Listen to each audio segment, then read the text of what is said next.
아벌지. 그럼 바보한테 내가 왜 갑니까? 대신 보낼 아이가 있다. 꽃이 흐드러지게 피던 날, 한 여인이 홀레복을 입었습니다. 그러나 그 얼굴에는 기쁨도 아니고 슬픔도 아닌 그저 텅 빈 눈빛이었습니다. 그 아이면 충분하다. 단 한마디로 결정된 운명이었습니다. 그곳에서 마주한 신랑은 바보 도련님이었지요. 버려진 여인과 바보 신랑. 이 둘 사이에 과연 무슨 일이 벌어지게 될까요? 이야기 시작 전 구독과 좋아요 부탁드립니다. 그럼 오늘의 이야기 시작합니다. 옛날 옛적 경상도 남계현 땅에 봄이 찾아왔습니다. 마을 어귀마다 매화가 희게 피어나고 살구꽃가지가 담장 너머로 수줍게 고개를 내밀던 계절이었지요. 아이들은 냇가에서 제잘거리고 장터에서는 엿파는 소리가 구성지게 울려 퍼졌습니다. 오윤겸 대감댁 부엌에서는 혼례 준비가 한창이었습니다. 복길이는 이른 새벽부터 무거운 솥을 들고 마당을 오갔습니다. 올해로 21살, 이 집에 팔려온 것이 12살 때의 일이었으니 어느덧 9해가 훌쩍 지난 셈이었지요. 말수가 없고 눈치가 빠른 아이였습니다. 부엌 아궁이 앞에 쭈그려 앉아 불을 지피고 나리들 밥상을 날랐습니다. 밤이면 소리 없이 구석으로 사라지는 것이 복길이의 하루였지요. 손등에는 뜨거운 솥에 데인 흉터가 여럿 남아 있었습니다. 하지만 그 손을 눈여겨보는 사람은 이 집에 아무도 없었습니다. 혼례 전날 밤이었습니다. 마당에는 달빛이 가득 고여 있었고 집안 어디선가 혼례 준비를 의논하는 소리가 낮게 오갔습니다. 복길이는 부엌 뒤쪽 우물가에 홀로 서서 두레박을 내리고 있었지요. 철렁철렁 물 깃는 소리만 조용히 이어지던 그때였습니다. 안채 쪽에서 목소리가 새어나왔습니다. 아버지, 그럼 바보한테 내가 왜 갑니까? 그런 바보한테 내가 왜 갑니까? 오소의 낭자의 목소리였습니다. 짜증이 날카롭게 배어 있었지요. 재산은 필요하지 않느냐? 대감의 목소리는 낮고 눌린 듯 들렸습니다. 그럼 다른 집을 찾으세요. 이미 결정된 일이다.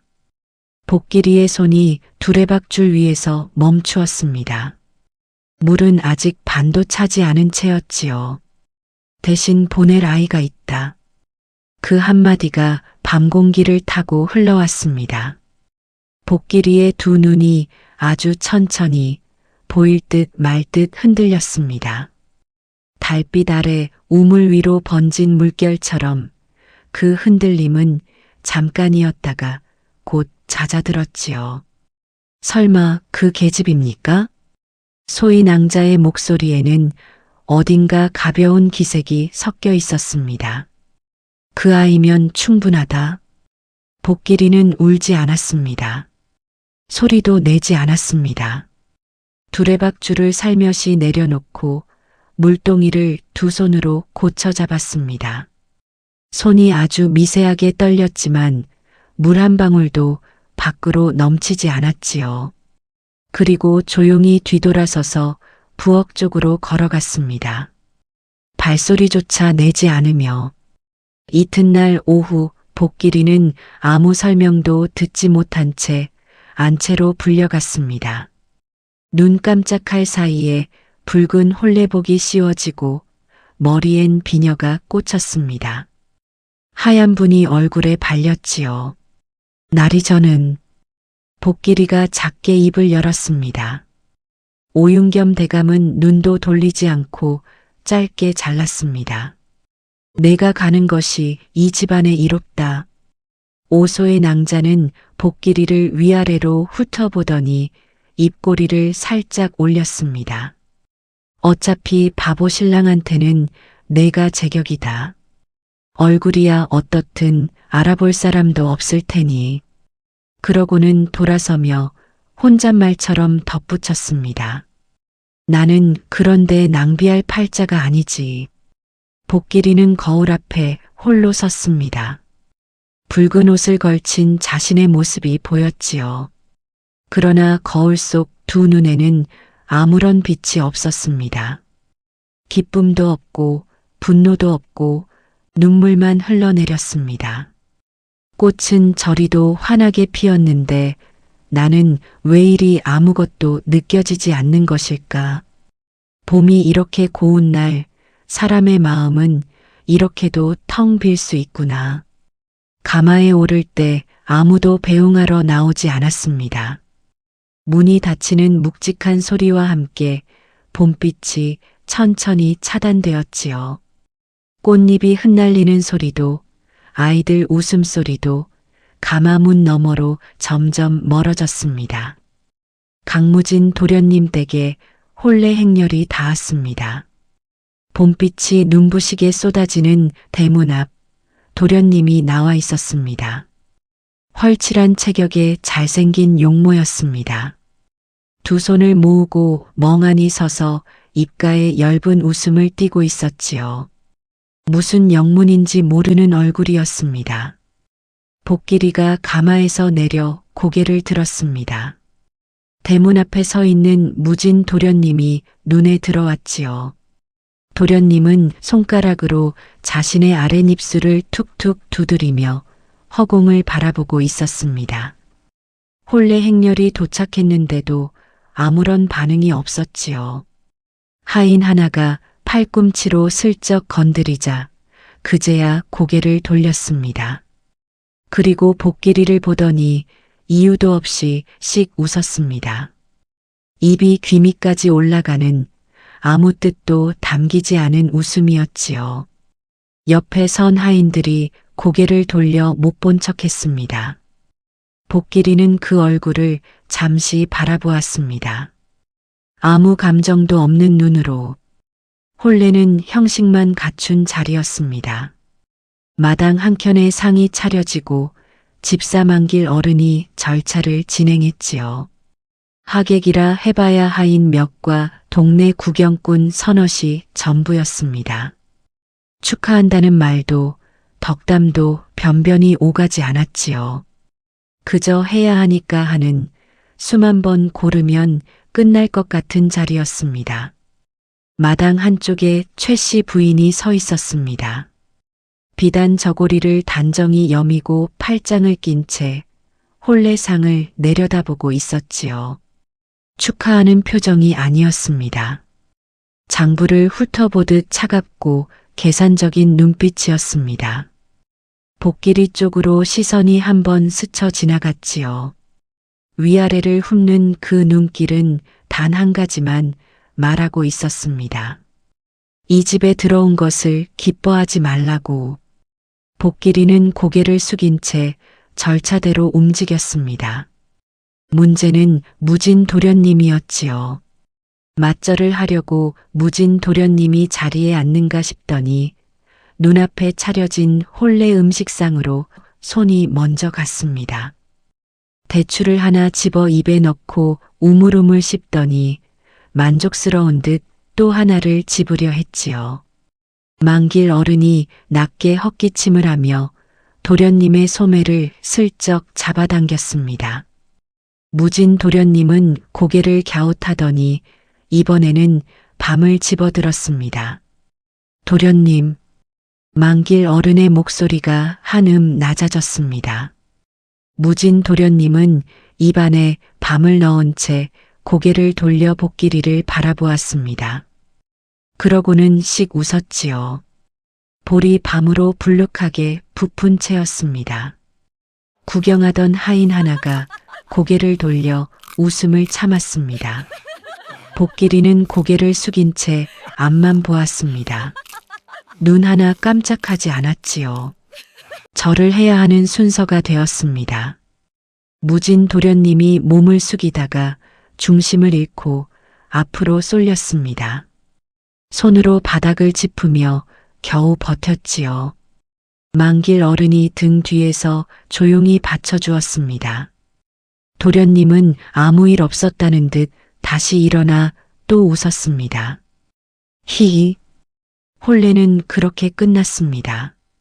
꽃도 없고 눈물도 없고 축하도 없는 자리였지요. 촛불 몇 자루가 바람에 흔들리다 꺼졌습니다. 사람들이 흩어질 때였습니다. 최 씨 부인이 복길이 앞을 조용히 막아섰습니다. 목소리는 낮고 차분했지만 서늘한 기운이 배어 있었지요. 우리 집 법도는 엄하다.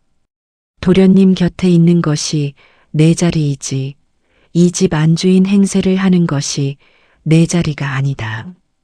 알아들었느냐? 복길이는 고개를 숙였습니다. 아무 말도 하지 않았지요. 최 씨 부인은 한 번 더 복길이를 위아래로 훑어보고는 소리 없이 돌아섰습니다. 복길이는 신방 문 앞에 서서 잠시 숨을 골랐지요. 문을 열고 들어서니 무진 도련님이 방 한가운데 앉아 있었습니다. 두 손을 무릎 위에 얹고 천장을 멀뚱히 올려다보는 중이었지요. 복길이가 들어오는 소리에도 고개 하나 돌리지 않았습니다. 그저 입을 반쯤 벌린 채 천장만 바라보고 있었지요. 복길이는 조용히 자리를 잡고 앉았습니다. 촛불 하나가 두 사람 사이를 가르고 있었습니다. 묵직한 침묵이 방 안을 가득 채웠지요. 그때였습니다. 뿡웅뿡웅 복길이의 눈이 천천히 깜빡였습니다.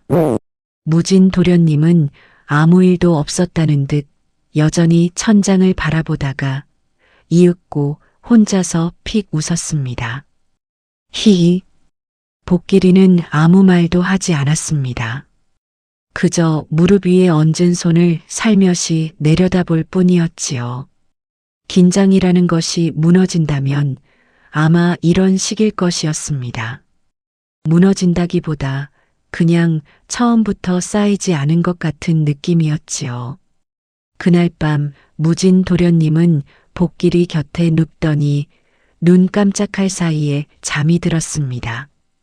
이불을 반쯤 걷어차고 한 팔을 머리 위로 뻗은 채 드러누웠지요. 이내 굵직한 코 고는 소리가 방 안을 울렸습니다. 첫날 밤 신방에서 들릴 소리가 아니었습니다. 복길이는 한동안 그 얼굴을 바라보았습니다. 도련님의 잠든 얼굴은 낮보다 훨씬 어려 보였습니다. 입가에 실 같은 침이 고이기 시작했지요. 한참 후 무진 도련님이 돌아눕더니 복길이 쪽으로 바짝 굴러왔습니다. 이불을 껴안고 자는 모습이 어린아이 같기도 했지요. 복길이는 소리 없이 일어나 도련님의 발치에 흘러내린 이불 자락을 끌어올려 덮어주었습니다. 그리고 방 구석으로 물러나 등을 벽에 기댄 채 밤을 보냈지요. 이튿날 아침이었습니다. 아침 밥상이 들어왔습니다. 무진 도련님은 숟가락을 쥐자마자 허겁지겁 밥을 퍼 담기 시작했습니다. 국물이 턱 아래로 흘렀고 입 밖으로 밥알이 흘러나왔지요. 하인 하나가 문 밖에서 코웃음을 쳤습니다. 또 다른 하인이 낮게 속삭이는 소리가 들렸습니다. 저게 진짜 도련님 맞나? 복길이는 말없이 수건을 집어 무진 도련님 쪽으로 내밀었습니다. 도련님은 흘끔 쳐다보더니 손으로 툭 쳐냈습니다. 수건이 밥상 옆으로 떨어졌지요. 거부가 아니었습니다. 수건이 무엇에 쓰이는 물건인지 모르는 것 같은 행동이었습니다. 복길이는 수건을 조용히 집어 자기 무릎 위에 올려놓았습니다. 밥상이 물러나고 하인들이 사라지자 무진 도련님은 다시 마당으로 나가 햇볕을 쬐며 혼자 웃고 있었습니다. 담장 밑에 쭈그려 앉아 개미 행렬을 손가락으로 건드리는 중이었지요. 복길이는 부엌 쪽으로 발걸음을 옮기다가 잠깐 걸음을 멈추었습니다. 도련님의 뒷모습을 바라보며 속으로 생각했지요. 이 집에서 나는 며느리도 아니고 종도 아닌 무엇이 되는 것일까? 답은 나오지 않았습니다. 복길이는 그냥 다시 걸었습니다. 조용히 소리 없이 새벽빛이 채 가시기도 전에 복길이는 일어났습니다. 부엌 아궁이에 불을 지피고 물을 길어오고 마당을 쓸었지요. 이 집에 온 지 사흘째 되는 날이었습니다. 며느리의 자리인지 종의 자리인지 아직 아무도 말해주지 않았지만 복길이는 그냥 할 수 있는 일을 했습니다. 몸이 먼저 움직이는 것이 오랜 습관이었지요. 문제는 하인들이었습니다. 어이, 거기 빗자루 잘못 잡았소? 마당을 쓸고 있는 복길이에게 하인 하나가 빈정대듯 말을 걸었습니다. 나이가 지긋한 하인이었지요. 눈매가 비스듬하고 입꼬리가 늘 내려가 있는 사람이었습니다. 여기서는 마당 쓰는 것도 법도가 있어. 새로운 사람이 함부로 나서면 안 되지. 복길이는 고개를 숙이고 아무 말도 하지 않았습니다. 빗자루를 내려놓고 물러났지요. 하인은 코웃음을 치며 돌아섰습니다. 부엌에서는 더했습니다. 음식 재료를 손질하려 하면 어느새 하인 하나가 끼어들어 손을 막았지요. 빨랫감을 들고 우물가로 나가면 등 뒤에서 수군거리는 소리가 따라왔습니다. 저 여자 어디서 온 거래? 오윤겸 댁에서 왔다더라. 즉, 변변찮은 집안이지. 그러니 저런 며느리를 들이지. 복길이는 듣지 못한 척했습니다. 표정 하나 바꾸지 않고 빨래를 두드렸지요. 오랫동안 갈고 닦은 침묵이었습니다. 최 씨 부인은 더 교묘했습니다. 사흘이 지나자 복길이를 불러들였습니다. 방 안에 단정히 앉은 최 씨 부인은 복길이를 위아래로 훑어보더니 천천히 입을 열었지요. 우리 집 광에 배 묶음이 쌓여 있다. 오늘 안으로 다 손질해 놓아라. 바느질 더미도 있으니 그것도 함께 처리하고. 광으로 가보니 배 묶음이 수십 개였습니다. 바느질 더미도 한 아름이 넘었지요. 혼자서 하루 안에 해낼 수 있는 양이 아니었습니다. 복길이는 잠시 그것들을 내려다보았습니다. 예, 마님. 최 씨 부인의 입꼬리가 아주 조금 올라갔다가 내려왔습니다.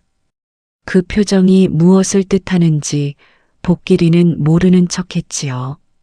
그러나 가슴 한켠에서는 이미 감지하고 있었습니다. 이 집에 자신을 반기는 사람은 아무도 없다는 것을, 오히려 이 집에 자신이 있어서는 안 된다고 여기는 사람이 있다는 것을.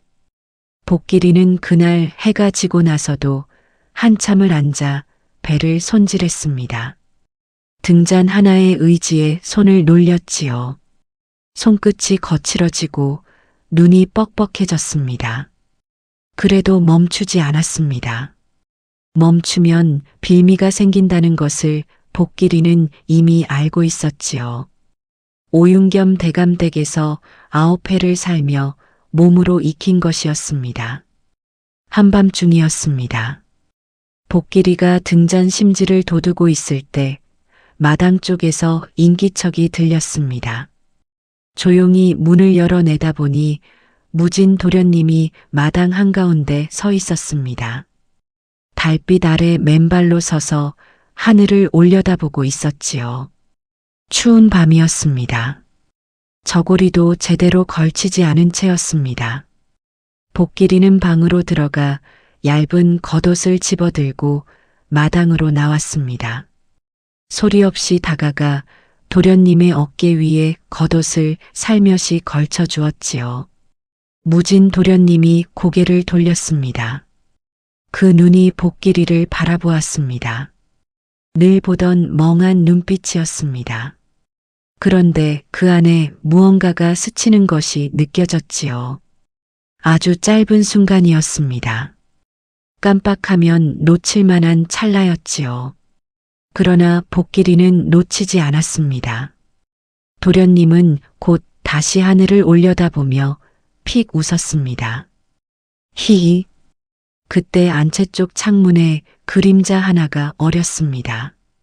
창호지 너머로 누군가 서 있는 것이 분명했지요. 잠시 머물다가 소리 없이 사라졌습니다. 복길이는 그 그림자를 눈에 담았지만 고개를 돌리지 않았습니다. 아무것도 보지 못한 사람처럼 조용히 방으로 돌아왔지요. 다시 등잔 앞에 앉아 배를 손질하며 속으로 조용히 생각을 정리했습니다. 이 집에는 세 가지 힘이 있었습니다. 최 씨 부인의 권력, 하인들의 텃세, 그리고 무진 도련님의 자리였지요. 복길이는 자신이 그 세 가지 중 어디에도 속하지 않는다는 것을 알고 있었습니다. 그러나 한 가지는 분명했습니다. 최 씨 부인의 눈길은 단순한 못마땅함이 아니었습니다. 처음부터 무언가를 노리는 눈빛이었지요. 그리고 그 노림수의 끝에 자신이 있다는 것을 복길이는 아직 다 알지 못했지만 희미하게 느끼고 있었습니다. 등잔 불꽃이 조용히 흔들렸습니다. 밤은 깊었고 배는 아직 반도 남아 있었습니다. 그렇게 한 달을 지나고 있었습니다. 복길이는 이 집의 흐름을 거의 파악했습니다. 누가 언제 어디서 움직이는지, 하인들 중 누가 최 씨 부인의 눈이고 누가 귀인지, 어느 방에 불이 늦게까지 켜지는지를 조용히 살폈지요. 티를 내지 않았습니다. 오히려 반대로 행동했습니다. 실수를 하기 시작한 것이었지요. 아이고, 죄송합니다. 제가 워낙 손이 굼떠서요. 빨래를 잘못 개었습니다. 밥상 배치를 틀렸습니다. 심부름을 다녀오다 엉뚱한 길로 돌아왔습니다. 하인들은 고개를 설레설레 저었지요. 오윤겸 댁이 보내준 게 저게 다야. 쓸모가 없어. 최 씨 부인도 혀를 찼습니다. 참으로 어수룩한 것이 들어왔구나. 복길이는 고개를 깊이 숙였습니다. 속으로는 조용히 웃었지요. 어수룩하다는 말을 들을수록 사람들은 방심했습니다. 방심한 사람들은 말을 함부로 했지요. 함부로 내뱉는 말 속에 이 집의 진짜 모습이 담겨 있었습니다. 하인들이 수군거리는 소리를 복길이는 하나도 흘리지 않고 가슴에 새겼습니다. 최 씨 마님이 광 열쇠를 몸에서 절대 안 떼신다더라. 도련님 아버지 돌아가시고 나서 집안 살림이 이상해졌지. 그전엔 쌀이 저렇게 달린 적이 없었는데 만길 영감은 요즘 왜 저렇게 말이 없어진 거야. 복길이는 광 쪽으로 심부름을 자처했습니다. 일부러 무거운 짐을 들겠다고 나서고 가장 먼 부엌 창고를 오가며 집 안구조를 머릿속에 새겼지요. 최 씨 부인의 방과 광 사이의 거리, 하인들이 자리를 비우는 시간, 안채 쪽 창문에서 마당이 얼마나 보이는지까지 꼼꼼히 헤아렸습니다. 그러던 어느 날 오후였습니다. 복길이가 마당을 지나는데 무진 도련님이 사랑채 돛돌 위에 앉아 나뭇가지를 만지작거리고 있었습니다. 하인도 없이 혼자였지요. 복길이는 그냥 지나치려다 발을 멈추었습니다. 도련님의 손이 눈에 들어왔기 때문이었지요. 나뭇가지가 아니었습니다. 붓이었습니다. 마른 붓 끝으로 돛돌 위에 무언가를 쓰고 있었지요. 글씨였습니다. 획이 고르고 힘이 있었습니다. 바보가 쓰는 글씨가 아니었지요. 복길이가 시선을 고정한 순간 무진 도련님이 고개를 들었습니다. 두 눈이 마주쳤지요. 찰나였습니다. 도련님은 붓을 뒤로 숨기며 씩 웃었습니다. 히히.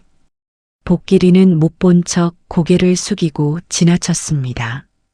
그러나 가슴이 조용히 뛰었지요. 사흘 전 달빛 아래서 본 그 눈빛, 그리고 지금 이붓. 두 가지가 하나로 이어지는 것이 느껴졌습니다. 저녁 무렵이었습니다. 복길이가 우물가에서 물동이를 채우고 있는데 만길 어른이 지나쳤습니다. 아무 말 없이 걷다가 복길이 곁을 스치며 낮게 중얼거렸지요. 이 집에서 오래 살려면 보이는 것만 믿으면 안 돼요. 복길이는 고개를 들지 않았습니다. 만길 어른은 이미 저만치 걸어가고 있었지요. 뒤통수만 보였습니다. 복길이는 물동이를 들고 천천히 걸었습니다. 만길 어른의 말이 머릿속에서 맴돌았지요. 보이는 것만 믿으면 안 된다. 그 말은 두 가지로 들렸습니다. 최 씨 부인이 보여주는 것을 곧이곧대로 받아들이지 말라는 뜻일 수도 있었고, 무진 도련님이 보여주는 것이 전부가 아니라는 뜻일 수도 있었지요. 복길이는 부엌 아궁이 앞에 앉아 불을 지피며 속으로 지금까지 모은 것들을 하나씩 짚어보았습니다. 최 씨 부인은 광 열쇠를 몸에서 떼지 않습니다. 도련님 아버지가 돌아가신 뒤로 살림이 이상해졌습니다. 만길 어른은 무언가를 알고 있습니다. 그리고 무진 도련님은 바보가 아닐 수 있습니다. 불꽃이 아궁이 안에서 환하게 피어올랐습니다. 복길이는 조용히 결심했습니다. 이 집에서 살아남는 방법은 하나였지요. 자신도 철저하게 어리석어 보이는 것이었습니다. 최 씨 부인이 방심하는 동안 이 집의 진짜 속을 하나씩 들여다보는 것이었지요. 어수룩한 며느리. 그것이 지금 복길이가 쓸 수 있는 가장 날카로운 무기였습니다. 아침이었습니다. 부엌에서 죽을 끓이고 있던 복길이에게 하인 하나가 달려왔습니다. 숨이 차 있었고 눈빛이 흥분으로 번들거렸지요. 마님께서 부르십니다. 당장 안채로 오라 하십니다. 안채로 들어서니 최 씨 부인이 방 한가운데 앉아 있었습니다. 그 앞에 하인 서너시 줄지어 서 있었지요. 분위기가 싸늘했습니다. 내 은비녀가 사흘째 없어졌다. 이 집에 새로 들어온 사람이 너 하나뿐이더냐. 하인들의 시선이 일제히 복길이에게 쏠렸습니다. 최 씨 부인의 눈은 차갑고 고요했지요. 미리 준비한 사람의 눈이었습니다. 복길이는 고개를 숙였습니다. 마님, 저는 그 비녀를 본 적이 없습니다. 본 적이 없다고? 최 씨 부인의 목소리가 한음 높아졌습니다. 이 집에 들어온 뒤로 없어진 물건이니 내가 의심받는 것이 당연하지 않느냐. 당장 내 방을 뒤지겠다. 하인 둘이 복길이의 방으로 향했습니다. 이불을 들추고 함을 열고 방 구석구석을 뒤졌지요. 그러나 아무것도 나오지 않았습니다. 하인들이 머쓱한 얼굴로 돌아왔지요. 최 씨 부인의 눈썹이 미세하게 떨렸습니다. 복길이는 그 표정을 놓치지 않았습니다. 방에서 나오지 않은 것은 아직 다른 곳에 숨겨두었다는 뜻이었지요. 그리고 그 일을 맡은 하인이 이 자리에 있을 것이었습니다. 복길이는 천천히 하인들의 얼굴을 훑었지요. 그중 막세였습니다. 나이가 젊고 몸집이 작은 하인이었지요. 다른 이들이 복길이를 바라보는 동안 막세만 혼자 시선을 아래로 깔고 있었습니다. 발끝을 내려다보며 손가락을 꼼지락거렸지요. 복길이가 입을 열려는 순간이었습니다. 쨍그랑. 마당 쪽에서 요란한 소리가 터졌습니다. 모두가 일제히 고개를 돌렸지요. 무진 도련님이 장독대 옆에 서 있었습니다. 발치에는 작은 항아리 하나가 산산이 깨져 있었지요. 도련님은 깨진 항아리 조각을 내려다보며 멀뚱히 서 있었습니다. 히히, 깨졌다. 최 씨 부인이 인상을 찌푸렸습니다. 저 녀석이 또. 하인들이 우르르 마당으로 쏟아져 나갔습니다. 최 씨 부인도 자리에서 일어나 마당으로 나왔지요. 복길이도 뒤를 따랐습니다. 무진 도련님은 깨진 항아리에는 이미 관심을 잃은 듯 옆에 있는 다른 항아리 뚜껑을 열어 들여다보고 있었습니다. 킁킁 냄새를 맡더니 고개를 갸웃했지요. 히히, 이건 뭐가 들었나? 또 다른 항아리 뚜껑을 열었습니다. 그러고는 다음 항아리로 손을 옮겼지요. 하인들이 달려들어 말리려 했지만 도련님은 아랑곳하지 않고 뚜껑을 하나씩 열어 젖혔습니다. 도련님, 그만하십시오. 히히, 이건 또 뭐야? 그때였습니다. 무진 도련님이 작은 항아리 하나의 뚜껑을 열더니 안에 손을 넣었습니다. 1000조각에 쌓인 무언가를 꺼내 들었지요. 이리저리 돌려보다가 1000조각을 풀었습니다. 반짝이는 은빛이 봄빛 아래 드러났습니다. 은비녀였습니다. 히히, 예쁘다. 도련님이 비녀를 햇빛에 비추며 웃었습니다. 마당에 있던 모든 사람의 눈이 그 비녀에 쏠렸지요. 복길이는 조용히 앞으로 나섰습니다. 마님, 도련님께서 찾아드렸습니다. 최 씨 부인의 얼굴이 돌처럼 굳었습니다.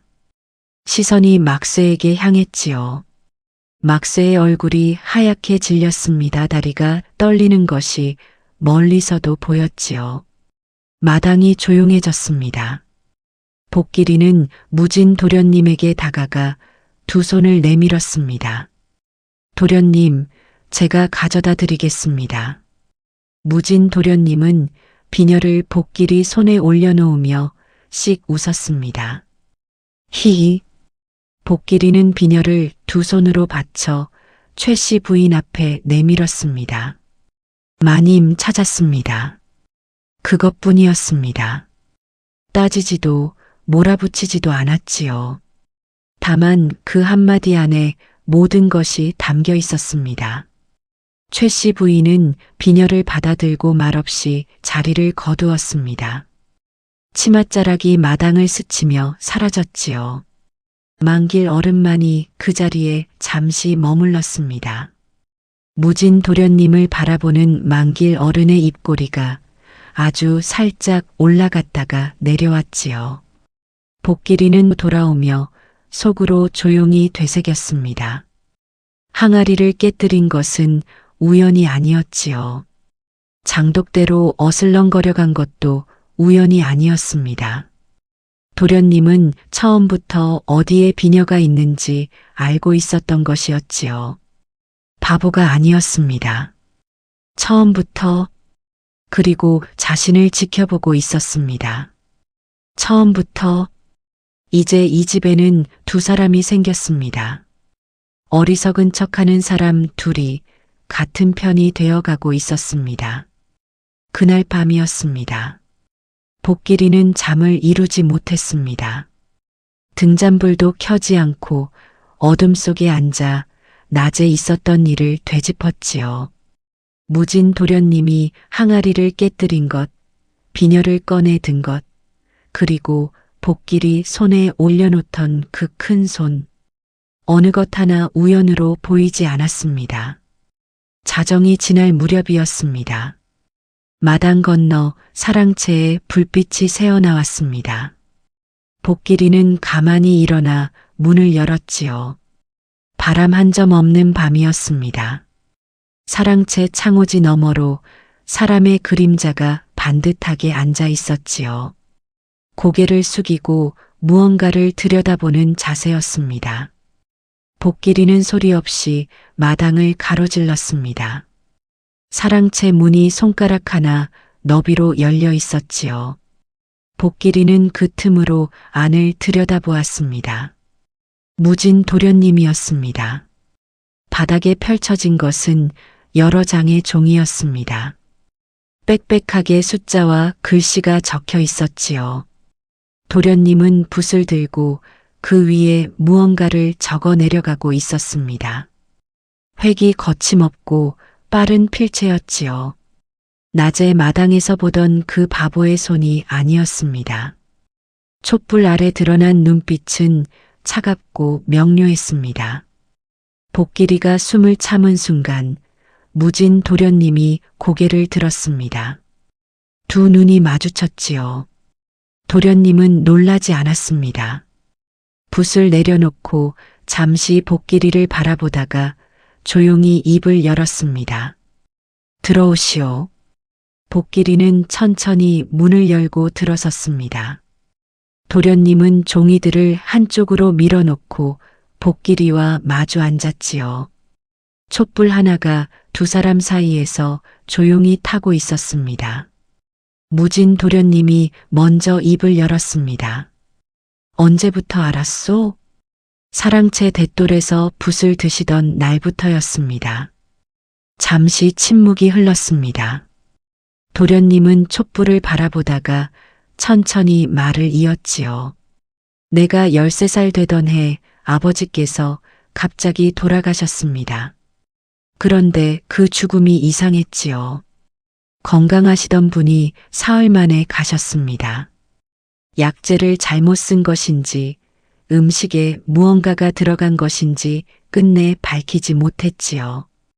복길이는 아무 말도 하지 않았습니다. 듣고 있었습니다. 아버지가 돌아가신 뒤 최 씨 부인이 살림을 쥐었습니다. 나는 그때 깨달았지요. 내가 똑똑한 것을 드러내면 다음은 내 차례가 될 수 있다는 것을. 도련님의 목소리는 조용하고 담담했습니다. 그날부터 바보가 되었습니다. 15해를 그렇게 살았지요. 복길이는 무진을 바라보았습니다. 15해. 그 긴 세월 동안 혼자서 이 집을 버텨온 것이었지요. 무진 도련님이 천천히 일어났습니다. 방 한켠에 놓인 작은 함을 열더니 작은 도기 항아리를 꺼내 들었지요. 다시 복길이 앞에 앉아 뚜껑을 열었습니다. 은은한 약 냄새가 퍼졌지요. 손을 내밀어 보시오. 복길이가 손을 내밀었습니다. 도련님은 약을 손가락에 찍어 복길이의 손등에 천천히 발랐습니다. 오래된 흉터 위를 큰 손이 조심스럽게 움직였지요. 그러다가 도련님이 낮게 말했습니다. 이 손은 양반과 며느리의 손이 아니오. 복길이는 아무 말도 하지 않았습니다.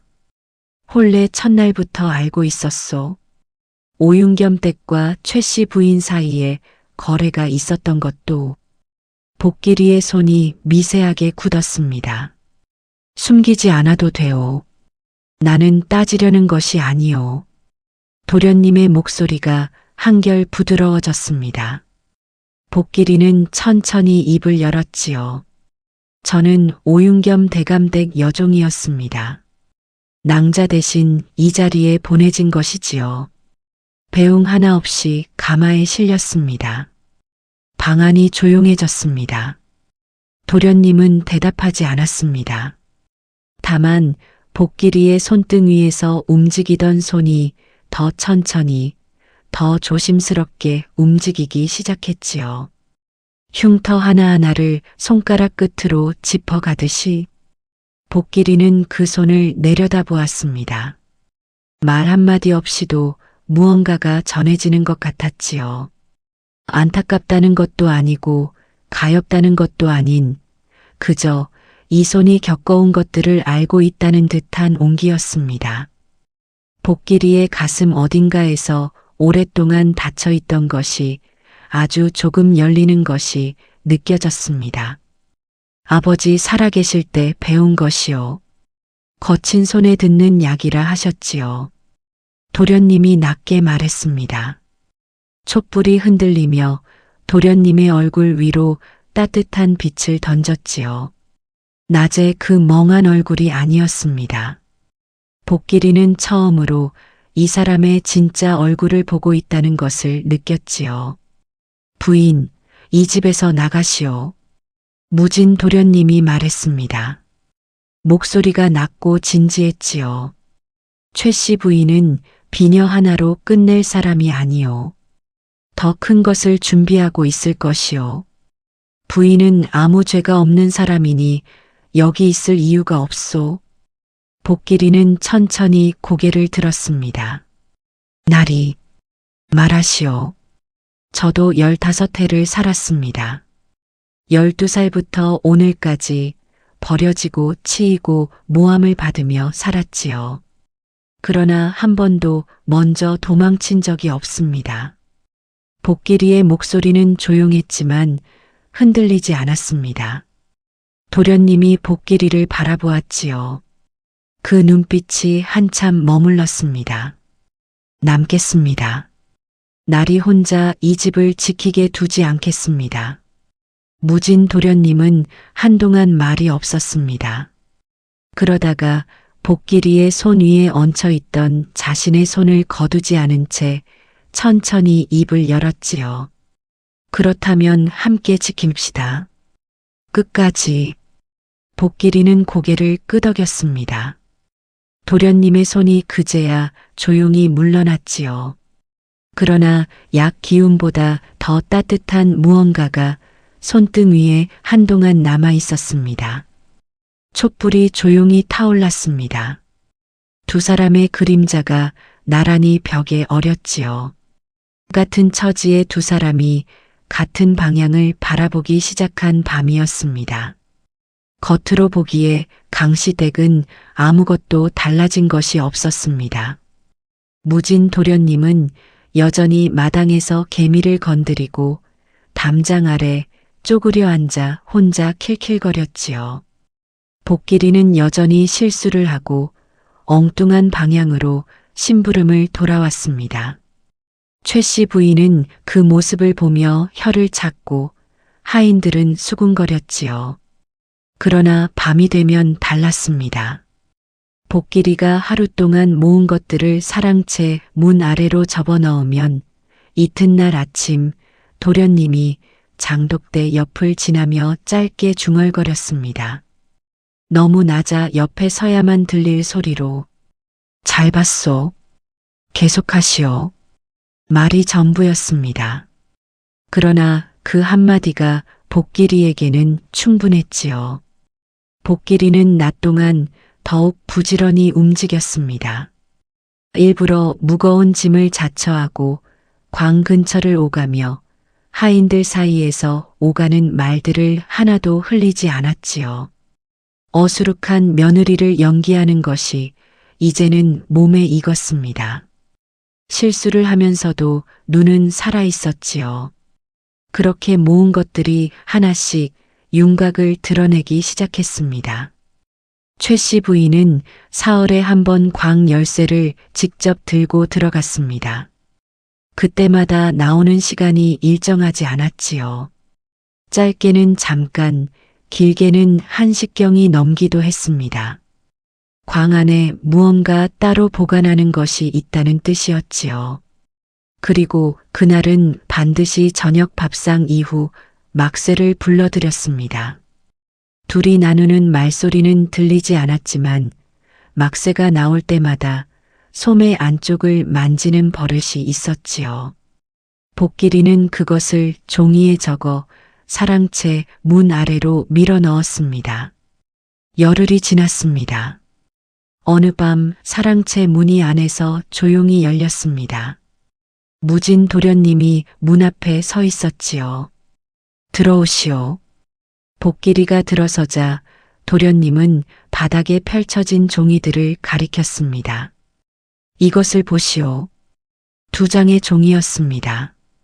나란히 놓인 2장에는 같은 날짜의 살림 기록이 적혀 있었지요. 그러나 숫자가 달랐습니다. 쌀의 양이 달랐고 배의 수량이 달랐으며 은전의 흐름이 달랐습니다.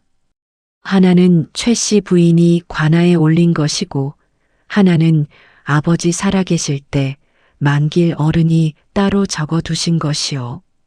복길이는 2장을 번갈아 보았습니다. 이것이 있으면 됩니까? 이것만으로는 부족하오. 거래 흔적이 더 있어야 하지요. 그리고 증인이 있어야 하오. 도련님은 붓을 들어 종이 한 켠에 이름 셋을 적었습니다. 이 세 사람을 찾아야 하오.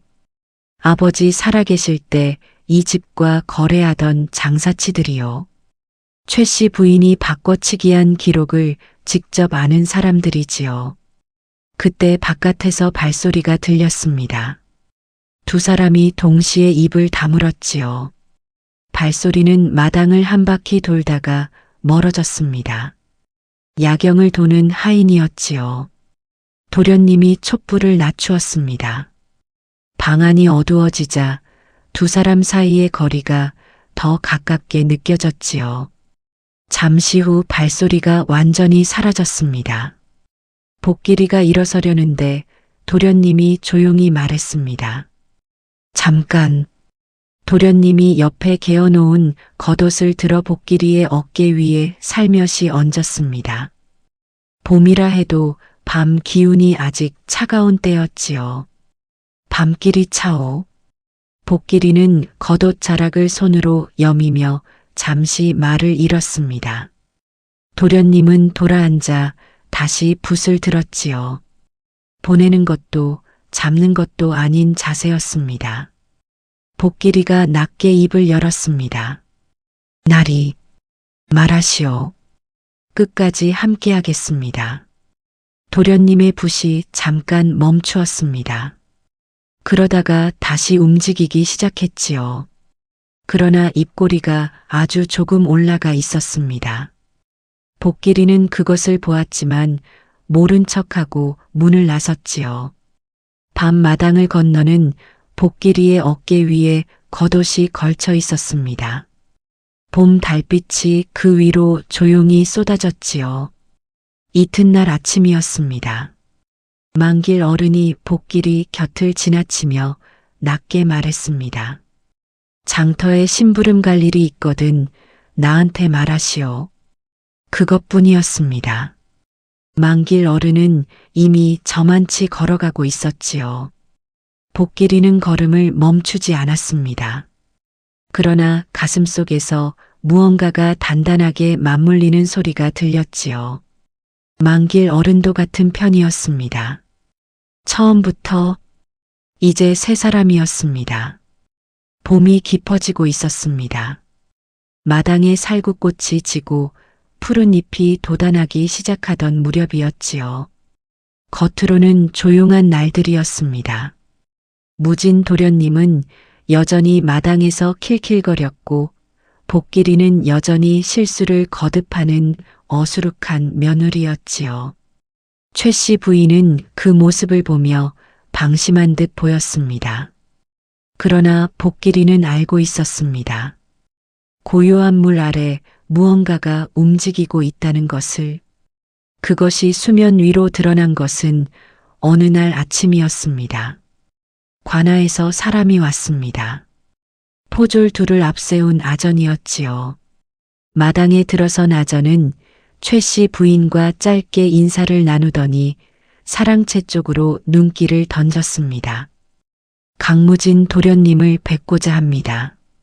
무진 도련님이 마당으로 나왔습니다. 여전히 멍한 얼굴이었지요. 아전이 도련님을 위아래로 훑어보더니 최 씨 부인 쪽으로 고개를 돌렸습니다. 소문대로이군요. 최 씨 부인이 낮게 말했습니다. 제 아들이 워낙 모자란 아이라 집안 살림을 도맡아 하고 있습니다. 이 집안의 모든 것은 제가 관리하고 있지요. 도련님은 스스로 아무것도 결정하지 못하는 사람이니 관아에서도 그리 알아주십시오. 아전이 고개를 끄덕였습니다. 무능 판정이 내려지면 재산 관리권은 보호자에게 넘어가게 됩니다. 절차대로 진행하겠습니다. 복길이는 부엌 문 뒤에서 그 말을 듣고 있었습니다. 무능 판정. 그 말의 뜻을 복길이는 똑똑히 알고 있었지요. 도련님이 스스로 결정할 능력이 없다는 판정이 내려지면 이 집의 모든 재산은 법적으로 최 씨 부인의 손에 넘어가게 되는 것이었습니다. 도련님이 바보 연기를 한 것이 오히려 덫이 되는 순간이었지요. 아전이 돌아간 뒤 최 씨 부인이 복길이를 불렀습니다. 며느리가 안색이 좋지 않구나. 복길이가 고개를 들었습니다. 최 씨 부인은 걱정하는 표정이었지만 눈빛은 달랐지요. 앞으로 며칠간 관아 사람들이 드나들 것이다. 몸이 불편한 며느리가 돌아다니면 보기 흉하니 방에서 조리하거라. 내가 직접 하인을 붙여주겠다. 말은 점잖았지만 뜻은 분명했지요. 방 앞에 하인을 세워 나오지 못하게 하겠다는 것이었습니다. 시어머니의 명이었으니 며느리로서 거역할 명분이 없었지요. 복길이는 고개를 숙였습니다. 예, 마님. 감사합니다. 방 안에 홀로 앉으니 문 앞에 하인 하나가 자리를 잡았습니다. 마당이 보이지 않는 쪽이었지요. 복길이는 방 안에 앉아 벽을 바라보았습니다. 도련님에게 이 사실을 알릴 방법이 없었지요. 하루가 지났습니다. 밥상도 제대로 들어오지 않았습니다. 아침에 식은 죽 한 그릇이 문 앞에 놓였다가 사라지는 것이 전부였지요. 하인들의 발소리가 방 앞을 지날 때마다 복길이는 귀를 기울였지만 아무런 소식도 들려오지 않았습니다. 이튿날 밤이었습니다. 복길이는 벽에 등을 기대고 무릎을 껴안은 채 앉아 있었습니다. 어둠 속에서 생각을 굴렸지요. 무진 도련님은 지금 무엇을 하고 있을까? 무능 판정 절차가 시작되면 막을 방법이 있을까? 이중 장부가 완성되지 않은 상태에서 관아가 먼저 움직인다면 생각이 꼬리에 꼬리를 물수록 출구가 보이지 않았습니다. 처음으로 무서웠습니다. 12살부터 버텨온 사람이었지만 이 어둠 속에서는 그 긴 세월이 아무런 힘이 되지 않는 것 같았지요. 복길이는 두 손을 꼭 쥐었습니다. 손등의 흉터가 손가락 끝에 닿았지요. 창문 쪽에서 아주 작은 소리가 들렸습니다. 돌멩이 하나가 창문 아래 떨어지는 소리였지요. 복길이는 몸을 일으켜 창문 쪽으로 다가갔습니다. 창문을 손가락 하나 너비로 열었지요. 바깥은 어두웠습니다. 그러나 창문 바로 아래 담장 그늘에 사람이 서 있었지요. 낮게 웅크린 자세였지만 복길이는 단번에 알아보았습니다. 무진 도련님이었습니다. 도련님이 고개를 들었습니다.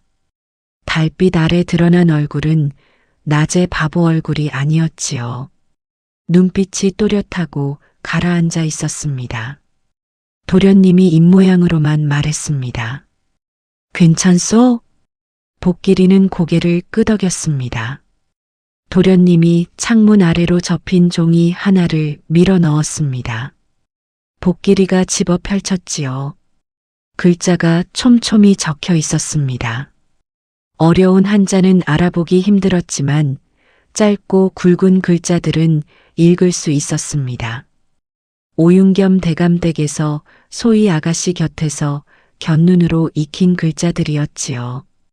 만길, 장사치, 사흘, 그것만으로도 충분했습니다. 도련님이 다시 입모양으로 말했습니다. 내가 있으니 걱정 마시오. 짧은 한마디였습니다. 그러나 그 말이 이 어둠 속에서 등잔불보다 밝았지요. 복길이의 두 눈이 잠시 뜨겁게 달아올랐습니다. 그러나 눈물은 흘리지 않았습니다. 복길이는 한 번도 먼저 울지 않는 사람이었지요. 도련님의 그림자가 담장 아래로 조용히 사라졌습니다.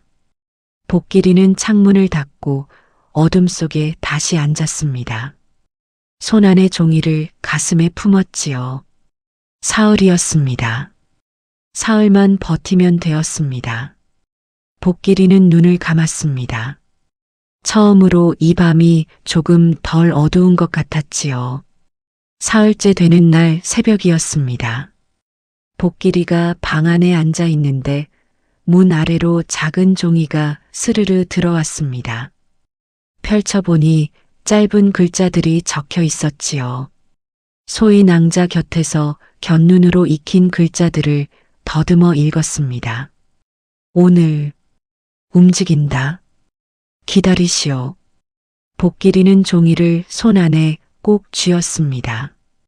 그날 아침 최 씨 부인이 분주하게 움직이기 시작했습니다. 막새를 불러 귓속말을 하고 장부를 꺼내 들었지요. 복길이는 방문 틈으로 그 모습을 지켜보았습니다. 계획이 있는 사람의 움직임이었지요. 얼마 후 막새가 관아 쪽으로 달려나갔습니다. 복길이는 그제야 깨달았습니다. 무진 도련님이 만길 어른을 통해 장사치들이 마을에 나타났다는 소문을 흘린 것이었지요. 증인들이 나타나기 전에 자신이 먼저 손을 써야 한다고 판단한 최 씨 부인이 스스로 관아를 불러들인 것이었습니다. 조작된 장부를 들고 무진의 무능 판정을 먼저 받아 재산을 굳히려 한 것이지요. 계모가 스스로 판을 깔아준 것이었습니다. 복길이는 조용히 눈을 감았다가 떴습니다. 이윽고 관아에서 아전이 왔습니다. 포졸 셋을 데리고 왔지요. 최 씨 부인이 마당에 자리를 깔고 하인들을 모두 불러 세웠습니다. 무진 도련님도 사랑채에서 나왔지요. 여전히 멍한 얼굴로 마당 한가운데 서서 하늘을 올려다보고 있었습니다. 복길이는 방 앞을 지키던 하인이 마당 쪽으로 시선을 돌린 틈을 타 조용히 문을 열고 나왔습니다. 기둥 뒤에 서서 마당을 바라보았지요. 아전이 두루마리를 펼쳤습니다. 강시댁 살림 장부를 확인하겠습니다. 최 씨 부인께서 제출하신 것이지요. 최 씨 부인이 단정히 앉아 고개를 끄덕였습니다. 표정이 여유로웠지요. 오래 준비한 사람의 여유였습니다. 아전이 장부를 넘기기 시작했습니다. 쌀 50섬, 배 30필, 은전 200냥. 모두 기록대로입니다. 최 씨 부인이 무진 도련님을 바라보았습니다. 도련님, 이 장부가 맞습니까? 무진 도련님은 대답하지 않았습니다. 손가락으로 자신의 아랫입술을 툭툭 두드리며 구름만 바라보고 있었지요. 아전이 한 번 더 물었습니다. 강무진 도련님, 이 집안 살림을 알고 계십니까? 무진 도련님이 고개를 돌렸습니다. 그러고는 씩 웃었지요. 히히. 아전이 고개를 저었습니다. 최 씨 부인이 나직이 말했지요. 보시다시피입니다. 이 아이가 스스로 아무것도 판단하지 못하니 제가 대신할 수밖에 없지요. 어서 무능 판정을 내려주십시오. 최 씨 부인의 목소리에 서두르는 기색이 배어 있었습니다. 아전이 붓을 들려는 순간이었지요. 잠깐 기다려 주시지요. 목소리가 대문 쪽에서 들려왔습니다. 만길 어른이었습니다. 뒤에 두 사람을 데리고 들어섰지요. 나이가 지긋한 사내 둘이었습니다. 장사치처럼 보이는 차림이었지요. 최 씨 부인의 얼굴이 순간 굳었습니다. 그러나 곧 다시 여유로운 표정을 되찾았지요. 장부는 이미 제출한 뒤였으니 이제 와서 뒤집을 수 없다고 판단한 것이었습니다. 그것이 실수였지요. 만길 어른이 아전 앞에 정중히 머리를 숙였습니다. 이 집에서 오래 일한 집사이옵니다. 드릴 말씀이 있어 이렇게 나섰습니다. 만길 어른이 품에서 두루마리 하나를 꺼내 들었습니다. 이것은 선대나리께서 살아계실 때 제가 직접 적어둔 원본 장부이옵니다. 최 씨 부인께서 관아에 올린 장부와 견주어 보시지요. 아전이 두 장부를 나란히 펼쳤습니다. 마당이 조용해졌지요. 아전의 눈이 천천히 움직였습니다. 쌀이 다르고 배가 다르고 은전 흐름이 전혀 다릅니다. 최 씨 부인이 자리에서 일어섰습니다. 그 장부가 어디서 나온 것인지 알 수 없소. 집사가 사사로이 적어둔 것을 어찌 믿겠소. 만길 어른이 고개를 돌렸습니다. 뒤에 서 있던 두 사내가 앞으로 나섰지요. 저희가 증인이옵니다. 선대날이 살아계실 때부터 이 집과 거래해 온 장사치들이지요. 최 씨 부인께서 살림을 맡으신 뒤로 장부가 바뀐 것을 저희가 직접 보았습니다. 최 씨 부인의 목소리가 높아졌습니다. 이것은 모함이요. 집사와 장사치들이 짜고 거짓 증언을 하는 것이요. 그렇다면 필체를 보시지요. 조용한 목소리였습니다. 모두가 일제히 소리나는 쪽을 바라보았습니다. 무진 도련님이었습니다. 도련님은 여전히 마당 한가운데 서 있었습니다. 그러나 자세가 달랐지요. 고개를 숙이고 하늘을 보던 사람이 아니었습니다. 등을 곧게 펴고 아전을 바라보고 있었지요. 눈빛이 맑고 차가웠습니다. 마당에 있던 모든 사람이 숨을 멈추었습니다. 무진 도련님이 천천히 걸어 나왔습니다. 아전 앞에 서서 최 씨 부인이 제출한 장부를 가리켰지요. 이 장부의 글씨를 보시면 두 가지 필체가 섞여 있습니다. 앞장은 아버지 살아계실 때 적힌 것이고 뒤 장은 나중에 덧붙인 것이지요. 잘 보시면 획의 굵기가 다르고 먹의 농도가 다릅니다. 아전이 몸을 숙여 장부를 자세히 들여다보았습니다. 무진 도련님이 말을 이었습니다. 저는 13살 이후 바보로 살았습니다. 그러나 눈까지 멀지는 않았지요. 아버지 필체는 어려서부터 보아온 것이라 단번에 알아봅니다. 뒷장의 글씨는 아버지 것이 아닙니다. 최 씨 부인의 얼굴에서 핏기가 빠져나갔습니다. 도련님이 언제부터? 무진 도련님이 최 씨 부인을 바라보았습니다. 차갑지도 뜨겁지도 않은 눈빛이었지요. 13살부터입니다. 마당이 완전히 조용해졌습니다. 바람 한 점도 없었지요. 최 씨 부인은 천천히 뒷걸음질 쳤습니다. 막새를 비롯한 하인 몇이 고개를 푹 숙였습니다. 스스로 판을 깔았다가 스스로 무너진 것이었지요. 관아를 부른 것도 장부를 내민 것도 모두 자신이었습니다. 아전이 포졸들을 돌아보았습니다. 그때 복길이가 기둥 뒤에서 조용히 걸어 나왔습니다. 무진 도련님 곁에 나란히 섰지요. 도련님이 눈을 돌려 복길이를 바라보았습니다. 복길이도 도련님을 바라보았지요. 아무 말도 없었습니다. 그러나 두 사람이 나란히 선 그 모습만으로 모든 것이 말해졌습니다. 봄 햇살이 마당 위로 환하게 쏟아졌습니다. 봄이 다시 왔습니다. 꼭 1년 전 복길이가 아무도 모르게 가마에 실려오던 그 봄이었지요. 그러나 올해의 봄은 달랐습니다. 마당에 살구꽃이 피어나고 담장 너머로 매화향이 번지는 그 아침, 강씨댁은 조용하고 단단했습니다. 최 씨 부인은 관아에 끌려간 뒤 집으로 돌아오지 못했습니다. 장부 조작과 재산 횡령이 낱낱이 드러났지요. 막새를 비롯한 하인 몇도 뒤를 따랐습니다. 오랫동안 한 사람의 손에 쥐어 있던 강씨 댁 살림이 비로소 제자리를 찾기 시작했습니다. 무진 도련님은 더 이상 바보 연기를 하지 않았습니다. 아침마다 사랑채에서 장부를 정리하고 만길 어른과 나란히 앉아 집안 살림을 하나씩 되돌렸지요. 목소리는 낮고 차분했으며 결정은 빠르고 분명했습니다. 하인들은 처음에 어리둥절했지만 이내 고개를 숙였습니다. 15해를 숨겨온 사람의 무게가 그 안에 담겨 있었지요. 복길이는 안채의 안주인이 되었습니다. 처음에는 어색했습니다.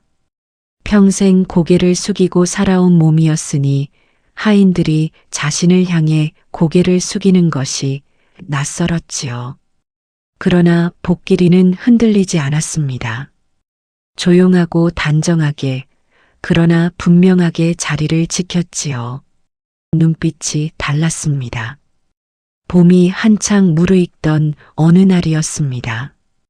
오윤겸 대감과 오소의 낭자가 찾아왔습니다. 강씨 댁이 다시 일어섰다는 소문이 고을 안에 퍼진 뒤였지요. 오소의 낭자는 결국 변변찮은 혼처로 시집을 갔다는 말이 돌았습니다. 아버지 오윤겸 대감이 강씨 댁과의 거래가 드러날까 두려워 서둘러 혼처를 정했다는 것이었지요. 두 사람이 강씨 댁 대문 앞에 섰을 때 그 얼굴에는 예전의 여유가 없었습니다. 복길이가 마당에 나왔습니다. 비단 저고리를 단정히 여미고 쪽머리에 비녀를 꽂은 모습이었지요. 1년 전 붉은 홀레복을 억지로 씌워보내던 그 여종이 아니었습니다. 오소의 낭자의 눈이 복길이의 위아래를 훑쳤습니다. 그 눈빛 안에 부러움과 후회가 뒤섞여 있었지요. 오윤겸 대감이 입을 열려는 순간이었습니다. 사랑채 쪽에서 무진 도련님이 걸어 나왔습니다. 그런데 걸음이 이상했습니다. 평소에 반듯한 걸음이 아니었지요. 발을 질질 끌며 고개를 갸웃거리더니 오윤겸 대감 앞에서 씩 웃었습니다.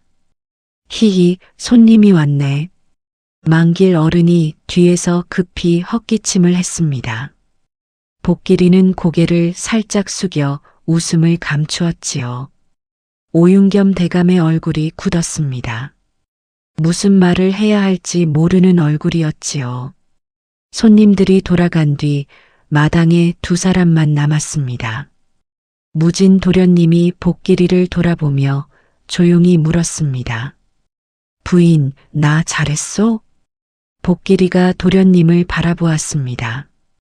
그 얼굴을 바라보다가 천천히 대답했지요. 예, 나리. 아주 잘하셨습니다. 만길 어른이 먼 발치에서 그 모습을 바라보다가 소리 없이 웃었습니다. 마당 가득 봄볕이 쏟아졌지요. 인간만사 세옹지마. 인생의 모든 일은 세옹의 말과 같다 했습니다. 버려진 것이 복이 되고 바보로 산 세월이 지혜가 되어 가장 낮은 자리에서 가장 높은 자리로 오른 두 사람의 이야기가 바로 그것이었지요. 오늘 영상 재미있으셨나요? 여러 날 밤 새워 쓴 보람이 있었으면 좋겠네요. 늘 관심과 사랑에 고개 숙여 깊이 감사드립니다. 봄이 점점 다가오네요. 오늘도 행복하세요.